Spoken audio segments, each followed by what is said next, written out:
di garis peperangan.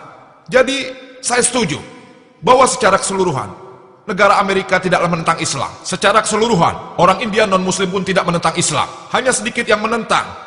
Dan mereka inilah yang mengendalikan media. Seperti yang disebutkan dalam majalah Times. Majalah Times yang terkenal di seluruh dunia.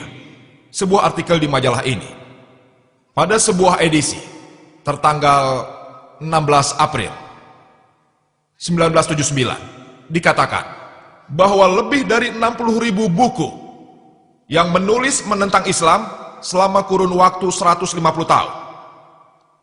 Lebih dari 60.000 buku menentang Islam selama kurun waktu 150 tahun. Dan jika kita hitung berdasarkan artikel majalah Times ini, bahwa lebih dari satu buku yang menentang Islam yang ditulis setiap harinya.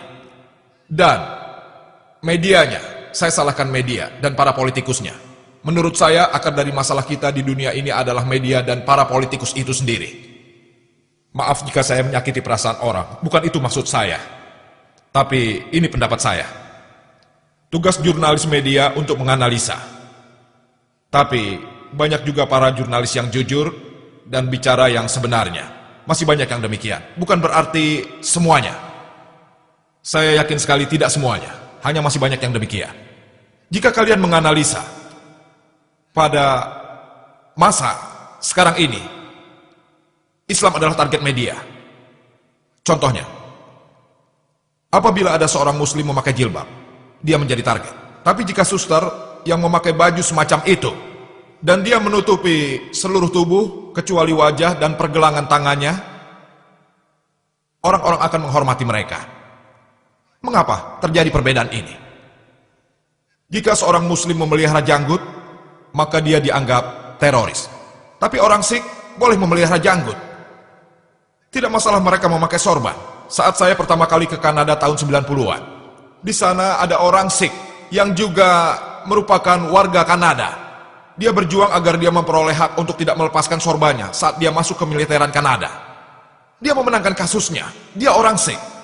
Lalu ada juga orang Sikh yang menghadapi pengadilan, di mana dia menolak melepaskan sorbannya saat masuk universitas. Dia memenangkan kasusnya juga. Di sini bisa kita lihat bahwa orang yang memelihara janggut, saya tidak mengerti kenapa orang begitu takut dengan janggut ini. Ini baru saja kejadian kemarin. Aku datang bersama kolegaku, dan kami datang ke sebuah hotel. Kolegaku itu juga berjanggut dan memakai peci. Kemudian ada beberapa polisi mengikuti kami dan bertanya, hanya karena janggut dan peci kami. Memangnya janggut bisa apa? Menyakiti lalat saja tidak bisa.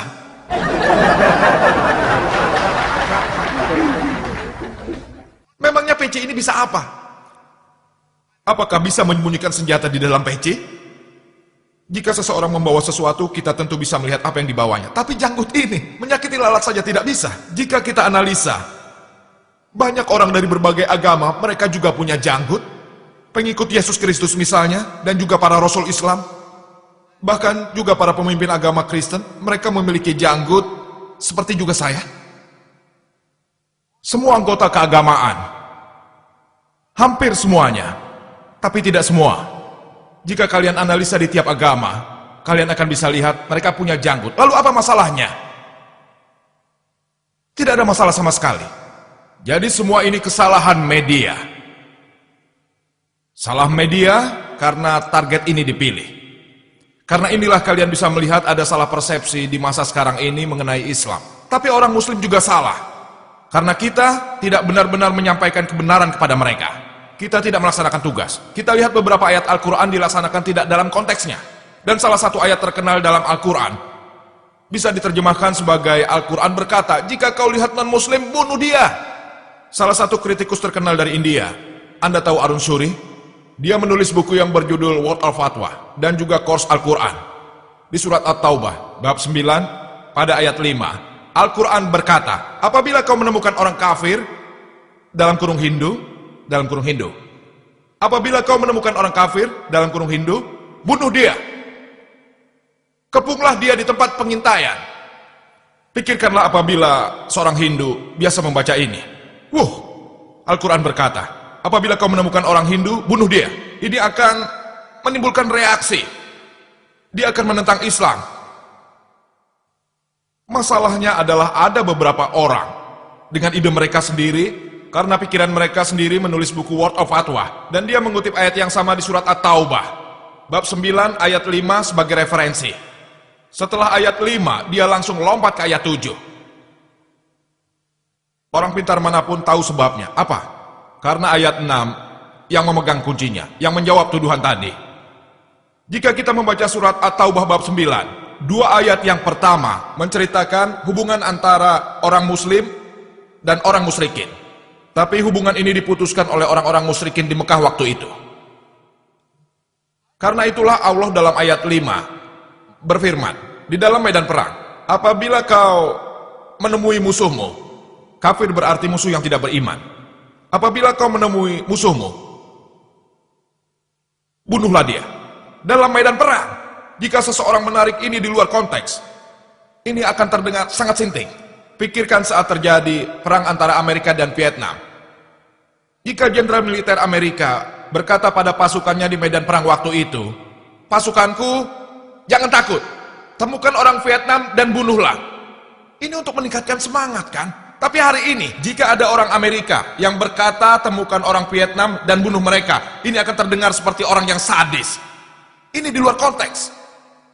Tapi jika tugas jenderal militer untuk meningkatkan semangat yang akan dilakukan pada pasukannya, akan sama dengan yang difirmankan Allah dalam Al-Quran kepada orang beriman. Apabila musuh datang, ya bunuh mereka. Ayat selanjutnya, ayat 6 berkata, jika seseorang di antara orang musyrikin itu meminta perlindungan, dengar sekali lagi, jika mereka minta perlindungan, jika mereka meminta damai, antarkan dia ke tempat yang aman. Itu yang difirmankan Allah. Al-Quran tidak berkata jika mereka minta damai, lepaskan mereka. Tapi Al-Quran berkata, antarkan mereka ke tempat yang aman. Tapi pada masa ini, kebanyakan jenderal militer bersama anggota militernya berkata, jika musuh ingin damai, lepaskan mereka. Jenderal militer negara mana yang berkata, antarkan mereka ke tempat yang aman? Justru Quran yang mengatakan. Jika Anda membaca sesuai konteks, Anda akan tahu pesan sesungguhnya dari Al-Quran. Sebaiknya kita baca kitab agama manapun. Saya mempelajari perbandingan agama. Saya membaca kitab-kitab agama lain. Alkitab, Perjanjian Baru, Perjanjian Lama, kitab Sikh. Semuanya sudah saya baca. Dan saya temukan, di hampir semua kitab-kitab ini, hampir semuanya, kitab tersebut menyebutkan tentang berperang dan membunuh.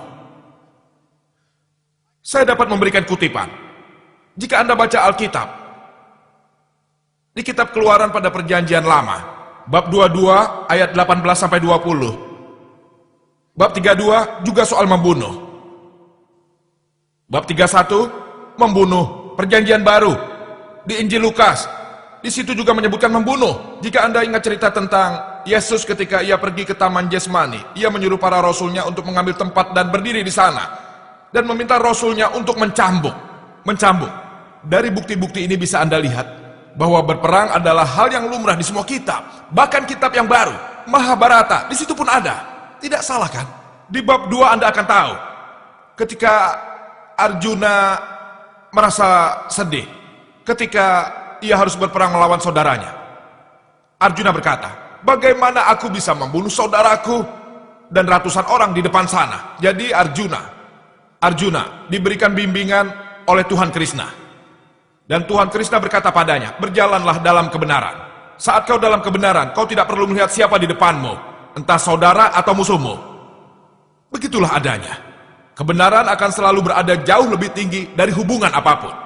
Seperti juga difirmankan dalam surat An-Nisa, bab 4 ayat 135. Ya ayyuhallazina amanu, hai orang-orang yang beriman, jadilah kamu orang yang benar-benar penegak keadilan, menjadi saksi karena Allah.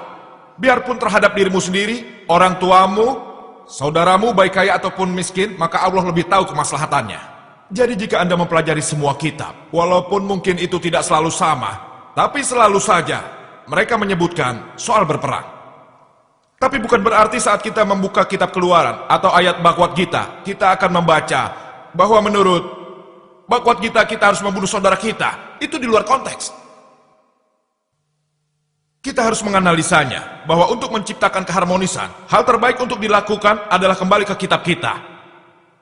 Jika kita kembali membacanya, kita akan tahu apa yang disebutkan dalam kitab